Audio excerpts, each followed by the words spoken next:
Friends, welcome back. पिछली video में हम लोगों ने रस के प्रकार को देखा था और रस के प्रकार में हम लोगों ने सीखा था श्रृंगार रस। श्रृंगार रस जैसा कि आपको मालूम है, श्रृंगार रस दो प्रकार के होते हैं। एक होता है संयोग श्रृंगार, दूसरा होता है वियोग श्रृंगार। तो संयोग श्रृंगार को तो हम लोगों ने सीख लिया था। संयोग श्रृंगार में क्या होता है?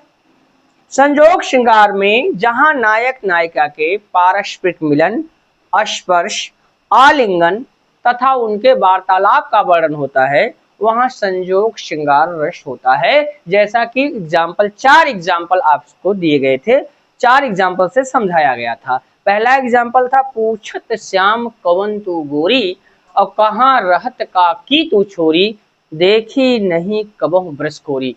दूसरा एग्जाम्पल संयोग श्रृंगार का था राम को रूप निहारत जानकी, कंगन के नग की परछाई, और मात सबे शुद्ध भूल गई, पल देखत है पल टालत नहीं। तीसरा जो उदाहरण था वो था बतरस लालच लाल की, मुरली धरी लुकाए, सौह करे भौहन हसय, देन कहत नटजात। और चौथा जो एग्जाम्पल था संयोग श्रृंगार का वो था कहत नटत रीझत खींचत, मिलत खिलत लजियात, और भरे भौन में करत है नयनन ही सौबात। तो इस प्रकार से संयोग श्रृंगार हम लोगों ने देखा था। अब आज की वीडियो का जो विषय है, जहां से हम वीडियो की शुरुआत कर रहे हैं, उसका टॉपिक है वियोग श्रृंगार।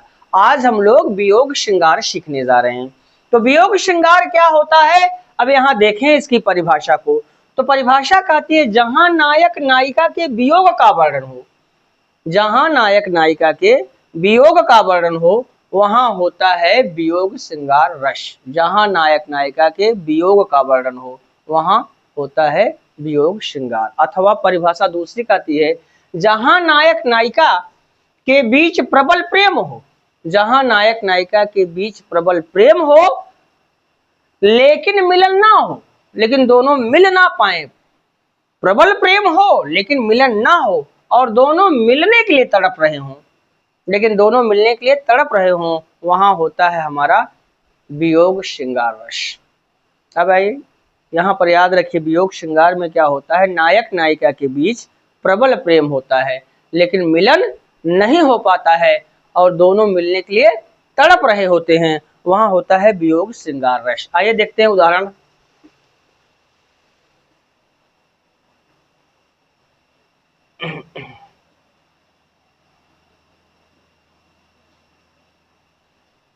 तो यहाँ पे जो पहला उदाहरण है वो है, पहला एग्जाम्पल है वो है निस दिन बरसत, निस दिन बरसत, बरसत नयन हमारे, नयन हमारे, सदा रहत पावस ऋतु इन पर, सदा रहत पावस ऋतु इन पर, इन पर, जब से श्याम सिधारे, जब से श्याम सिधारे, जब से श्याम सिधारे। अब यहां देखिए, यहां पर कृष्ण जो है गोकुल से मथुरा चले गए और कृष्ण का गोपिकाओं से अलगाव हो चुका है। अब गोपिकाएं बहुत परेशान हैं, मिलना चाहती हैं। गोपिकाओं के अंदर कृष्ण के प्रति प्रबल प्रेम है लेकिन मिलन नहीं हो पा रहा है। गोकुल छोड़कर कृष्ण कहां जा चुके हैं, मथुरा जा चुके हैं। तो गोपिकाएं, तो उद्धव क्या करते हैं, कृष्ण का संदेश मथुरा से गोकुल लेके गोपिकाओं के पास जाते हैं, और गोपिकाओं का संदेशा लेकर मथुरा कृष्ण के पास आते हैं। तो उद्धव संदेश लेके गोपिकाओं के पास गए हैं, तो गोपिकाएं क्या कह रही हैं, निश्चिदिन बरसत नयन हमारे, कन्हैया की याद में हमारी आंखों से रोजाना अश्क छलकते रहते हैं, निकलते रहते हैं। उनकी याद में आंसू, क्या आंसू हमारी आंखों से हमेशा निकलते रहते हैं। सदा रहत पावस ऋतु इन पर। पावस का मतलब होता है बारिश। ऐसे आंसू निकलते हैं जैसे लगता है कि आंखों पर वर्षा ऋतु आ गई है, जैसे कि सावन के महीने में हमेशा बारिश होती रहती है। उसी प्रकार से कृष्ण की याद में हमारी आंखों से आंसू छलकते रहते हैं। कब से? जब से श्याम सिधारे, जब से श्याम अर्थात कृष्ण गोकुल छोड़कर मथुरा गए हैं, तब से हम लोगों का रो रो कर बुरा हाल है। और ऐसा हाल हो गया है जैसे लगता है हम लोगों के आंखों पर वर्षा ऋतु हावी हो गई है और लगातार आंखों से क्या आंसू निकलते जा रहे हैं। यहाँ पर वियोग श्रृंगार रस है, क्योंकि यहाँ पर क्या नायक और नायिका के बीच वियोग का वर्णन किया गया है। ये था हमारा पहला उदाहरण। दूसरा उदाहरण देखते हैं।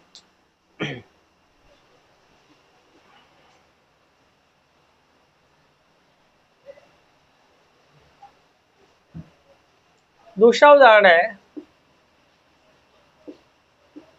उद्धव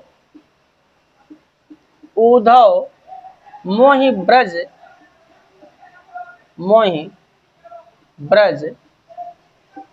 बिसरत नहीं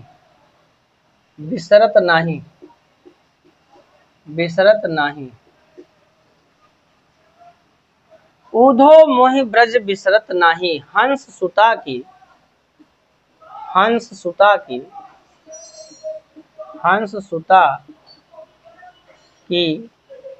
सुंदर कगरी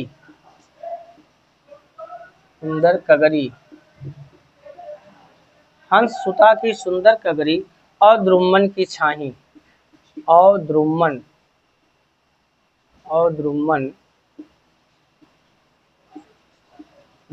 की छाही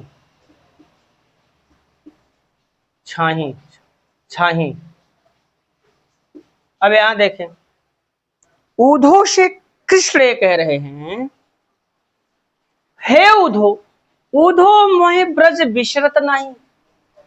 ब्रज को भुलाने की बहुत कोशिश करता हूं, लेकिन ब्रज को भुला नहीं पा रहा हूं। उद्धव मोहि ब्रज बिसरत नहीं, भूल क्यों नहीं पा रहे हैं? याद करते हैं। हंस सुता की सुंदर कगरी, ओ यमुना का सुंदर किनारा। कगरी का मतलब किनारा होता है, द्रुम का मतलब होता है पेड़, और द्रुमन की छाही, और जिस पेड़ के नीचे छाया में हम बैठा करते थे और यमुना के किनारे क्रीड़ा किया करते थे, वो सब चीजों को मैं भूल नहीं पा रहा हूँ। बहुत याद आ रही है ब्रज की। ठीक। और उद्धव मोहि ब्रज बिसरत नाही, हंस सुता की सुंदर कगरी और द्रुमन की छाही। यहाँ पर वियोग का वर्णन हो रहा है, अलगाव का वर्णन हो रहा है, इसलिए यहाँ पर है हमारा वियोग श्रृंगार रस। दूसरा उदाहरण देखते हैं।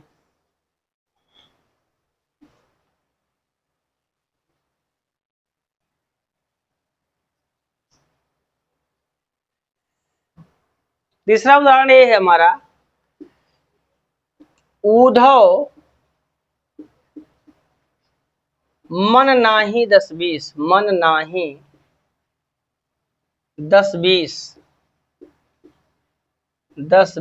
उद्धव मन नाही 10-20। एक हुतो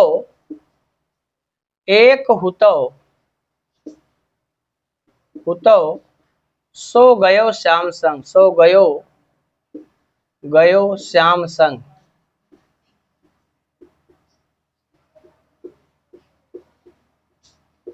कौ और आधईस, कौ और आधे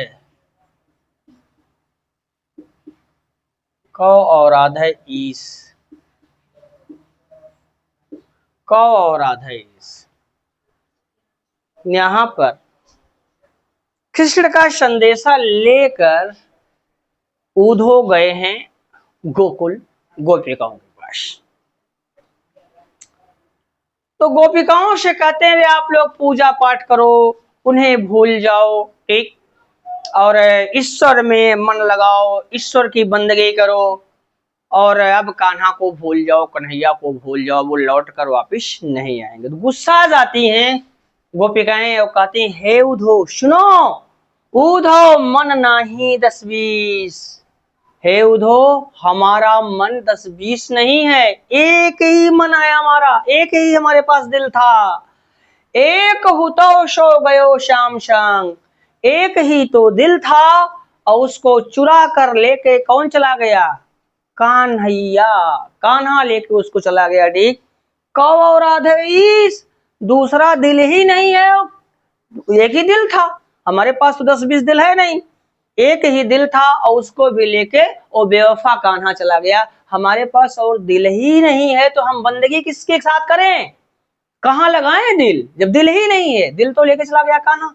यहाँ पर वियोग श्रृंगार रस है। ठीक, तो आई होप वियोग श्रृंगार आपने समझ लिया होगा। जहां पर नायक नायिका के वियोग का वर्णन होता है वहां पर वियोग श्रृंगार रस होता है। आई होप ये बात समझ में आ गई होगी।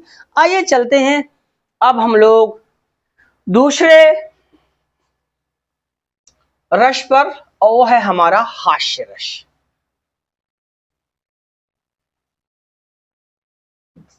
दूसरा हमारा है हास्य रस। हास्य रस, हास्य रस। अब यहां देख लेते हैं हास्य रस का क्या है अस्थाई भाव। इसका है अस्थाई भाव हास, हास अस्थाई भाव। परिभाषा क्या कहती है उसको देख लेते हैं।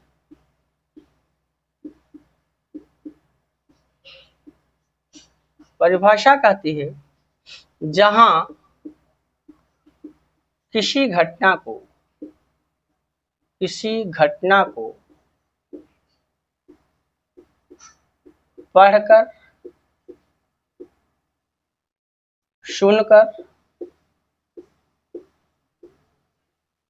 तथा किसी चलचित्र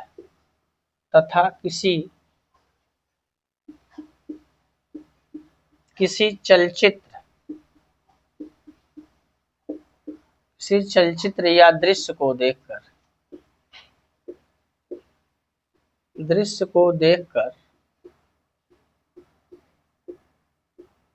देखकर पाठक, श्रोता व दर्शक के हृदय में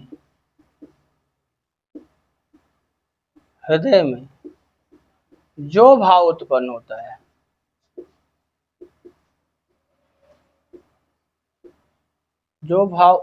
होता है,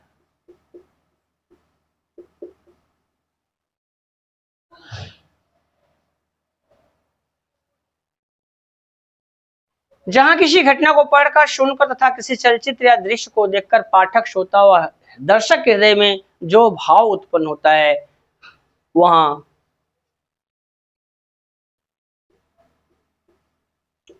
हास्य रस होता है। हास्य रस होता है।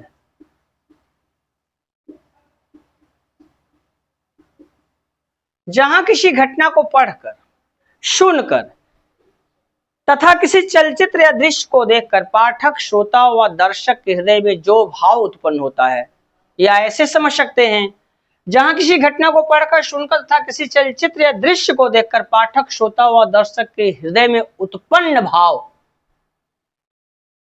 क्या कहलाता है? हास्य रस कहलाता है। उसे हास्य रस कहते हैं। ठीक, यहां समझिए क्या बोला? जहां किसी घटना को पढ़कर, सुनकर या किसी दृश्य को देखकर हृदय में हंसी का भाव उत्पन्न हो, माने जैसे कोई आप चीज पढ़ रहे हैं, किसी चीज को पढ़ रहे हैं या किसी कहानी को सुन रहे हैं या किसी चलचित्र या दृश्य को देख रहे हैं और आपके अंदर हंसी का भाव उत्पन्न हो जाए तो वहां पे हास्य रस होता है। ठीक, कैसे ऐसे देख लेते हैं।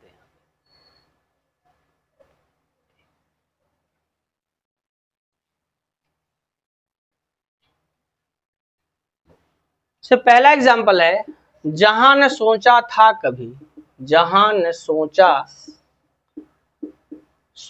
था कभी वहीं दिया दिल खोए, वहीं दिया दिल खोए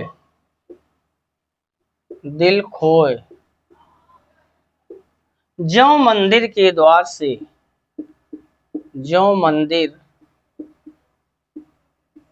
के द्वार से,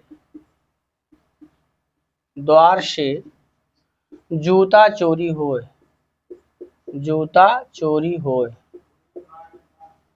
चोरी होए, ज्यों मंदिर के द्वार से जूता चोरी हो। देखिए कहता है जहां न सोचा था कभी, जहां कभी सोचा ही नहीं था कि यहां भी दिल मेरा क्या, मैं यहां दिल दे बैठूंगा, जहां न सोचा था कभी वहीं दिया दिल खोए, वहीं हमारा दिल खो गया। जहां कभी सोचा ही नहीं था कि यहां हमारा दिल खोएगा, कहता है वहीं दिल मेरा खो गया। कैसे खो गया? जो मंदिर के द्वार से जूता चोरी हो। इसे माना जाता है कि मंदिर भगवान की का क्या स्थान है, वहां कोई चोरी नहीं करेगा। लेकिन वहां अगर चोरी हो जाए, जैसे मंदिर से अगर जूता की चोरी हो जाए, तो बहुत आश्चर्य की बात है। भाई भगवान की जगह है, ठीक, ईश्वर की जगह है, वहां पर क्या मंदिर में लोग पूजा पाठ करने जाते हैं, ईश्वर की बंदगी करने जाते हैं, वहां कोई चोरी नहीं करेगा। लेकिन अगर वहां चोरी हो, जैसे वहां चोरी हो जाती है, उसी प्रकार से जहां न सोचा था कभी वहीं दिया दिल खोए, और जो मंदिर के द्वार से जूता चोरी हो। ये हमारा क्या है, सुन करके हमको हंसी का भाव उत्पन्न हो रहा है, इसलिए यहाँ पे हास्य रस है। ठीक, दूसरा, हाँ तो अब यहाँ पे हास्य रस का हम दूसरा एग्जाम्पल ले रहे हैं। तो दूसरा एग्जाम्पल क्या बोलता है, तंबूरा ले मंच पर बैठे प्रेम प्रताप, और साज मिला 15 मिनट, घंटा भर आलाप, घंटा भर आलाप राग में मारा गोता, धीरे धीरे खिसक लिए थे सारे श्रोता। अब इसको पढ़ करके, ये प्रसंग कब का है, क्या कवि सम्मेलन था। तो कवि सम्मेलन में प्रेम प्रताप भी उस कवि सम्मेलन में पार्टिसिपेट करने गए हुए थे। जब उनका नंबर आया, सभी कवियों ने अपनी अपनी बात रखी, जब उनका नंबर आया तो तंबूरा, आपने देखा होगा जो संत महात्मा लोग होते हैं, एक ठो क्या वो बना होता है, उसको लेकर के कंधे पर चलते हैं। ठीक, तो जब मंच पर पहुंचे तो तंबूरा ले मंच पर बैठे प्रेम प्रताप, समय उनको कितना मिला, साज मिला 15 मिनट, घंटा भर आलाप, 15 मिनट का टाइम हुआ, ठीक, दिया गया, और घंटा भर आलापने में लग गया। ठीक, और घंटा भर आलाप राग में मारा गोता, और जब राग निकालने की कोशिश किए तो धीरे धीरे खिसक लिए थे सारे श्रोता। तो यहां पर हमारा ये दूसरा उदाहरण था। ठीक, देखते तीसरा उदाहरण।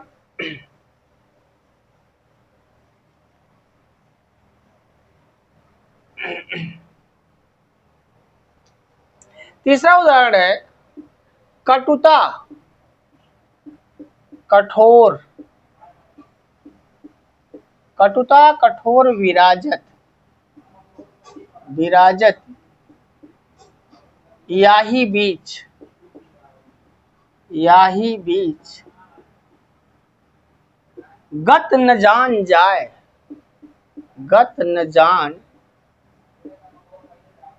जाए याही विष धरिवा के, विष धरिवा,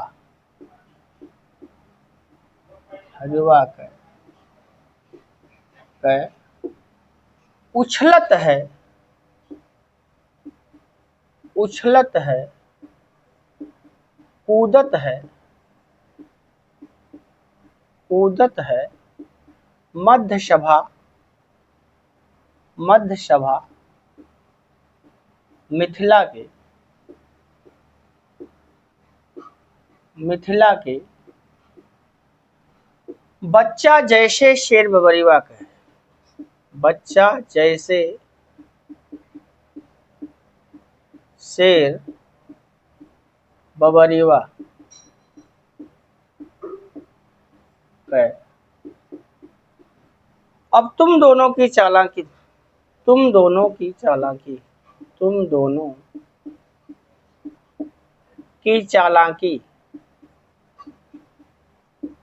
चालाकी और होशियारी, और होशियारी, होशियारी मैंने जान ली, मैंने जान ली। तनिको दोष न गोरके कहे, तनिको दोष न गोरके कहे, सारा दोष यही करिवा कहे, सारा दोष यही करिवा कहे। अब यहां देखें, ये प्रसंग कब का है? सीता जी के स्वयंवर में श्री रामचंद्र जी ने शंकर जी की धनुष को तोड़ दिया है, और शंकर जी के बहुत बड़े भक्त थे, पुजारी थे परशुराम। तो कहीं बैठकर तप कर रहे थे, ध्यान लगाए थे, और जब श्री रामचंद्र जी ने प्रत्यंचा को चढ़ाया और धनुष को तोड़ दिया तो भूचाल आ गया पृथ्वी में। तो ये जहां बैठकर तप कर रहे थे परशुराम, ध्यान लगाए थे, डगमग डगमग वहां की धरती करने लगी, इनका ध्यान भंग हो गया। बोले अरे ये क्या हो गया? तो सोच रहे हैं अब मैंने जान लिया, मिथिलापुर में शिवचाप तड़ातड़ टूट गया, वन में मृग सिंह दहाड़ उठे, जग शीतल जग का लूट गया। बम विश्वनाथ करते मिथिला की तरफ पहुंच गए। और जब मिथिला में पहुंचे तो जनक एक तरफ खड़े थे, धनुष टूटी हुई थी, देखते हैं और बहुत क्रोध में बोलते हैं। तो लक्ष्मण तो क्या, उनका जवाब खूब देते हैं, खूब संवाद होता है, ठीक, परशुराम और लक्ष्मण का। लेकिन जब लक्ष्मण को मारने के लिए आगे बढ़ते हैं, ठीक, जब लक्ष्मण ज्यादा बोलते हैं तो कहते हैं, तो जब संवाद होता है तो बीच में राम आ जाते हैं, ठीक, और ये कहते हैं ओ मिथिलापत जल्दी बतला, इस धनवा को किसने तोड़ा है, इस भरे स्वयंवर में आकर सीता से नाता जोड़ा है। ठीक, हे जनक कहो क्या कारण है, ये भारी भीड़ भाड़ क्यों है, ये भी शोरशा कैसा था, वीरों में छेड़छाड़ क्यों है। जब धनुष को देखते हैं तो कहते हैं ओ मिथिलापत जल्दी बतला, इस धनवा को किसने तोड़ा है, इस भरे स्वयंवर में आकर सीता से नाता जोड़ा है। जल्दी उसकी सूरत दिखला, वरना चौपट कर डालूंगा, जितने पृथ्वी तक राज तेरा सब उलट पलट कर डालूंगा। तब राम आते हैं आगे, शिव धनुष तोड़ने वाला भी कोई शिव प्यारा ही होगा, जिसने ऐसा अपराध किया वो दास आपका ही होगा।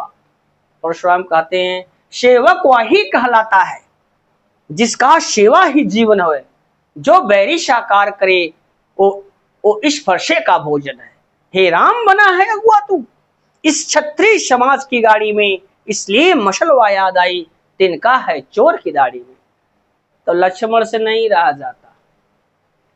लक्ष्मण कहते हैं भाई ने प्यारे वचन कहे, भाई ने मीठे वचन कहा तो क्रोध और बढ़ाया है, भाई ने मीठे वचन कहा तो क्रोध और बढ़ाया है, सबसे पहले बोल उठे इसलिए चोर ठहराया है। अच्छे अपराधी हम ही सही, हमने ही जहर निचोड़ा है, जो कुछ करना हो करें आप, शिव धनुष हम ही ने तोड़ा है। बहुत गुस्सा आ जाते हैं, बहुत गुस्साते हैं, कहते हैं बड़दूध मुंहों को हंसी छोड़, अन्यथा रुलाएगा परसा, कर देगा खट्टे दांत भी वो स्वाद चखाएगा परसा। तो बहुत कुछ बोलते हैं। राम बीच में क्या, जब मारने के लिए प्रहार करने के लिए लक्ष्मण पर जाते हैं तो ये कहते हैं हो ये क्या हो गया मुझे, जो पाँव न आगे बढ़ता है, परसा पहाड़ हो गया मुझे, जो नहीं उठाए उठता है। देख फिर राम बीच में आ जाते, समझाने की कोशिश करते तो कहते हो अब तुम दोनों की होशियारी और चालाकी मैंने जान ली, छोटा भाई तो बार बार अंगारे मुझ पर फेंक रहा, तू मीठी मीठी बातों से चोटों को मेरे शेक रहा। दो राम रहेंगे नहीं राम, इस कारण कर संग्राम अभी, अन्यथा जगत को मत बहका, दे त्याग राम का नाम अभी।